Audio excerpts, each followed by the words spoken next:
Welcome back to Daytime, everyone. There's a lot of talk about bullying in the news these days, but when we hear the term, we often think about students being affected. But bullying also happens in the workplace, and here to talk about what can be done is author Wendy Powell.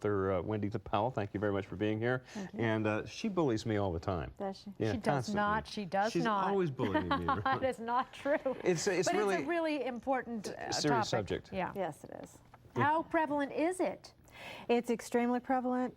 A survey done in 2007 by the Workplace Bullying Institute revealed that about 37% of people in the workplace have been bullied or are being bullied.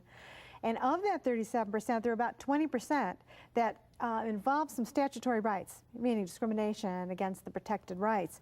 That's illegal, but being a bad boss, it's not illegal. Okay, Yeah. well, what constitutes bullying specifically? It's abusive, intimidating behavior that starts eventually affecting the welfare and the health of the employee. It also is a sabotage of the work product. It quite possibly is looked at as a badge of honor in certain organizations. It trickles down from the higher leadership, and people think that's really the way to behave. In reality, you don't get the work out of the people. You don't make them satisfied employees. So if an employee that's watching right now says, I can sort of relate to that, or I've seen that happen in my workplace, do you just go to HR and say, here's what's happening, or what's the course of action? Well, that's certainly one avenue. Employers need to have a very welcoming location for people to vent about these problems. One of the best ways to approach a bully is to say, you're bullying me. Why are you treating me that way? And see if maybe the person doesn't necessarily realize they are behaving that way. Most of the time, people will continue because it's ingrained in their personality. But they should go to HR. HR needs to get them some assistance through an employee assistance program. They also need to investigate very carefully to make sure that the facts are accurate. But they need to make sure that they're telling people and giving them an opportunity to vent about it. That's extremely important. If you do approach somebody on that aspect and do hit them up about that, should you do that one-on-one, or should you have somebody with you? It varies. It depends on the relationship. Some people just on the spur of the moment, they'll say, hey, why are you speaking to me that way? So it's mostly important when it's happening to hit it right away.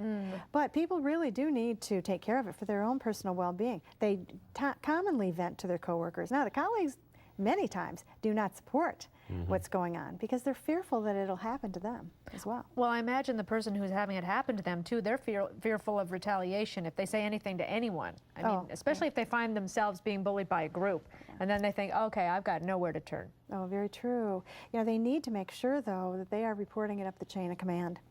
Because if people don't know about it, they can't fix it, and they can't correct the problem. Well, there's that old childhood feeling that I'm just going to be perceived as a, tattletale.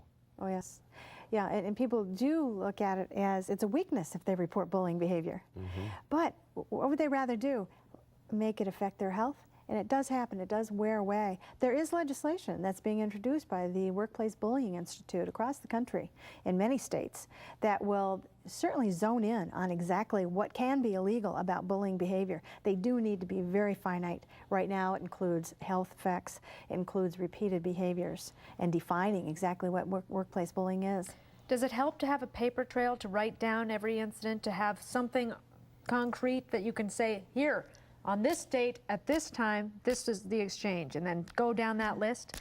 It's hard. I mean, somebody could always say, oh, you made that up, but it must help to arm yourself, right? Oh, most definitely. In fact, that really applies to any kind of case in the workplace. You need to make sure you're keeping a good record, because whenever a human resource department or senior leadership investigates a problem that people are alleging, they have to have facts. They have to be able to move forward with this information. So absolutely, you need to keep that. And certainly physical bullying is out of the question. Yeah, this is true. And you have to know that if you are called upon to act as a witness, nobody can retaliate against you, a higher up. If you just have to be asked your opinion of what you've seen going on, they can't come back and get you in the end. Well, like I mentioned, at this point, it's not illegal. Right. Now, if people are making reports of illegal behavior, then certainly they are protected for retaliation. But you're dealing with a different sector of the workplace at this point. So All it's right. tough. Thank you so much, Wendy Powell. Thank you. Daytime will be right back.